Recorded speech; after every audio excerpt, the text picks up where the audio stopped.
بسم اللہ الرحمن الرحیم۔ السلام علیکم ورحمۃ اللہ وبرکاتہ۔ تمام طلباء کو خوش آمدید۔ آج کے سبق میں انشاءاللہ تعالی ہم حدیث نمبر 5 کا ترجمہ کریں گے اور اسے یاد کریں گے۔ حدیث کا ترجمہ یاد ہو جائے تاکہ عمل میں آسانی ہو، یہ ہمارا مقصد ہے۔ سبق نمبر ہے 34۔ حدیث نمبر 5 ہے۔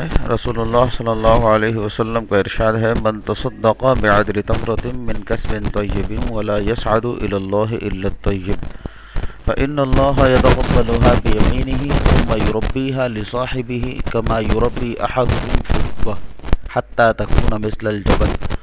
ترجمہ اس حدیث کا یہ ہے کہ جو شخص اللہ کے راستے میں اپنی حلال کمائی میں سے کھجور کے دانے کے برابر صدقہ کرتا ہے، کیونکہ اللہ تعالیٰ کے پاس سوائے حلال کے کچھ نہیں پہنچتا، تو اللہ تعالیٰ اسے اپنے دائیں ہاتھ سے قبول کرتے ہیں اور پھر اسے صدقہ کرنے والے کے لیے بڑھاتے ہیں، اسی طرح جس طرح تم میں سے کوئی اپنے جانور کو پال پوس کر بڑھاتا ہے یہاں تک کہ وہ پہاڑ کے برابر ہو جاتا ہے۔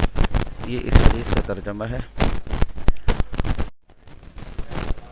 حدیث کا ترجمہ یاد کیجیے، یہ آپ کا ہوم ورک ہے۔ جزاکم اللہ خیر۔ السلام علیکم ورحمۃ اللہ۔